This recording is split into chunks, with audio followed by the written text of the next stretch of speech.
recommended sort of thing. And then we'll get you flowing around this little lap. We'll stop you now and again, or one at a time sort of thing. We'll give you a flag down, say, or maybe try this or do that. Just to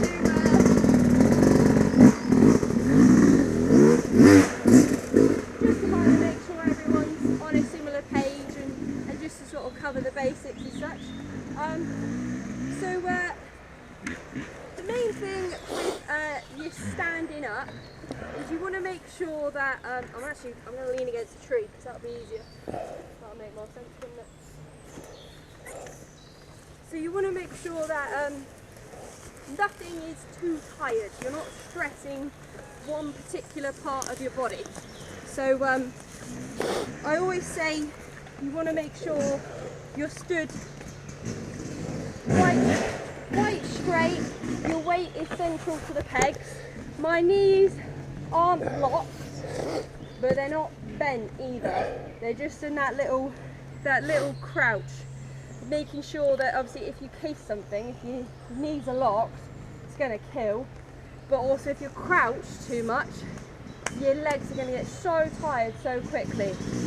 So as I say, my legs are pretty straight, and my hands and my arms, if I lean, you want to lean ever so slightly towards the front of the bike, and as you're leaning, you're gripping with your legs.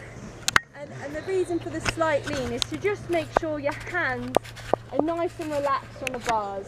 You can do your front brake, your clutch, your throttle, you can do all of that without feeling like you're kind of pulling on them, because if you're too far back, you're using your arms to then keep your weight forward. So it's basically making sure that you feel like you just stood on the bike, like as you would stand, as you stood now, a few of you that stood, like just relaxed.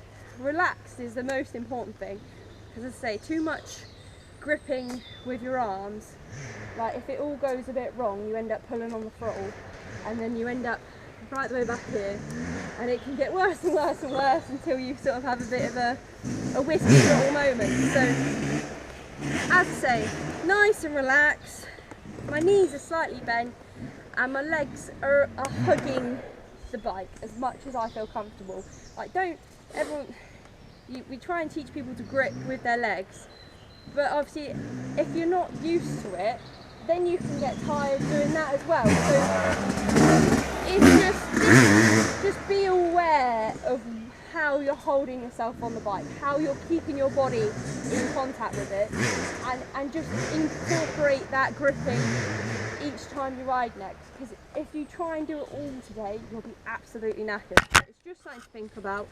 And as I say, my legs are all tucked in, so at the very least make sure your feet aren't out like duck feet, or you haven't got like knees out here, because I've done it before. I've caught my toe on a bank riding along and it's completely rips you, like it just spins around and then you end up with knee problems. So always nice to keep your toes tucked in, and as you tuck your toes in, you tuck your knees in generally anyway. So that's your stood up position. The only time you sort of vary it is if what in front of you varies. So if you've got a log or a ditch, you pull your weight back ever so slightly, take it off the front wheel, and that helps take some of the shock out of it, and it lightens it a bit, so you're more likely to bob over it. But that's probably something you've been doing instinctively anyway. And then with you sitting down, you want to make sure that you're as far forward as possible.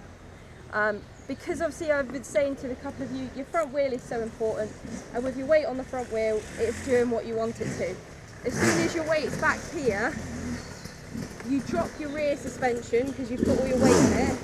In turn, that lifts the front even more, and then you can have real problems turning, and then that can escalate obviously into just being completely out of control. So if you're ever sat down, make sure you're as far as possibly comfortable. At least have your butt in line with your foot pegs as much as you can, and you want to be checking this, like when you're sort of part way through this exercise. Just think, when you sat down, like, look, where am I sat? I've got a good little beater badge. If I can see my beater badge, then I'm probably not doing very well. So So you just want to be picking up on, am I sat forward enough? Am I relaxed enough? And do I feel like I have full control? And those little tips will help with that progression. One final bit would be sitting down. There's not a lot of wet grass here, luckily, but if you ever ride anywhere with quite a lot of wet grass and the flat corners, does anyone do any road biking? Yeah. So this is where the two don't mix. So you never lean with the bike, especially on flat corners. You don't go with the bike. And the reason for this is when I push the bike away from me and I'm sat on the side of the seat, my weight is now in line with my tyres, and I'm getting optimum traction by pushing the bike away from me, keeping my body upright.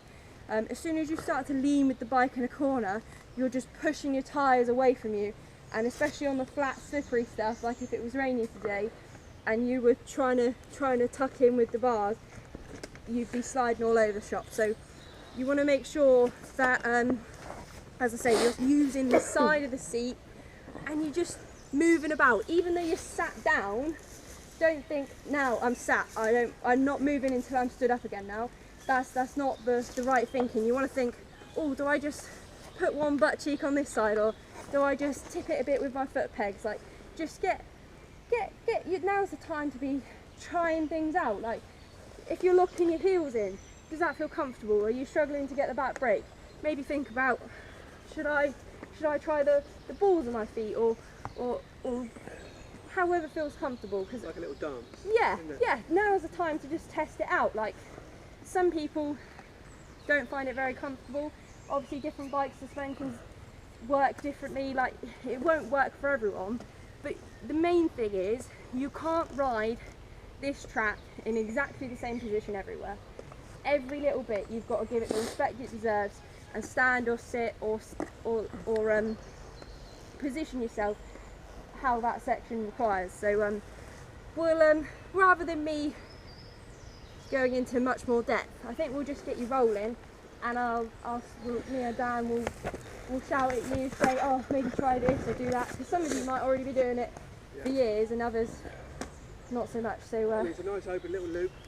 Cool. There is logs, ditches, low-lying stuff in the track, so just keep your eyes open. There's nothing that you guys can't do, but don't rush into anything. There's a turn up here, let's turn left and over a log, so don't turn too early, because then you'll be on a log. Try and get any log at a 90-degree angle if you can. That's the only real technical one.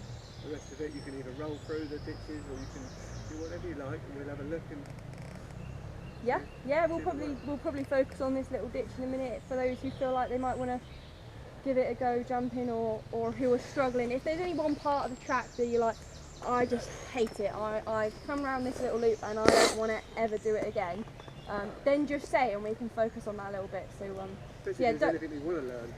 Yeah, we'll go on forever, all right. Just stop us and say, oh, I want to do this. Can you just show me how to do that?